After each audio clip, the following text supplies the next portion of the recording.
ठाकरेंच्या शिवसेनेमध्ये 2 मर्सिडीज दिल्या की एक पद मिळायचं असा आरोप शिवसेना नेत्या नीलम गोऱ्हेंनी केला। नीलम गोऱ्हेंच्या विधानाने राजकीय वर्तुळात आता खळबळ माजली। नीलम गोऱ्हेंच्या विधानाचा शिवसेना उद्धव बाळासाहेब ठाकरे पक्षाने आता चांगलाच समाचार घेतलाय। त्यांना 4 वेळा आमदार केलं, त्यांनी 8 मर्सिडीज दिल्या का असा सवाल खासदार संजय राऊतांनी विचारला। 98व्या अखिल भारतीय मराठी साहित्य संमेलनातल्या एका कार्यक्रमात बोलताना शिवसेनेच्या नेत्या नीलम गोऱ्हे यांनी उद्धव ठाकरे यांच्यावर खळबळजनक आरोप केला।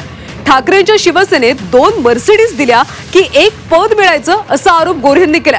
नीलम गोऱ्हे यांच्या विधानाने राजकीय वर्तुळात खळबळ उडाली। दरम्यान नीलम गोऱ्हे यांच्या आरोपांवर शिवसेना उद्धव बाळासाहेब ठाकरे पक्षाने देखील सडेतोड उत्तर दिले। त्यांना उद्धव ठाकरेंनी 4 वेळा आमदार केले, त्यांनी 8 मर्सिडीज दिल्या का असा सवाल खासदार राऊतांनी विचारला।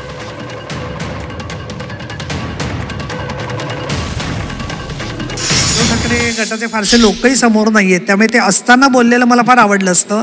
मुळामध्ये संपर्कच नको असेल नेत्यांना, आता आपण जिथे नकोसे आहोत तिथे आपण किती ताब्यात घेण्याचा प्रयत्न नवीन मॅनेजरचा 12-13 पासूनच सुरू होता। नाही त्यांच्यावर ढकलला जात होता। 2 मर्सिडीज गाड्या मिळाल्यावरती एक पद, 2 मर्सिडीज गाड्या मिळाल्यावरती एक पद।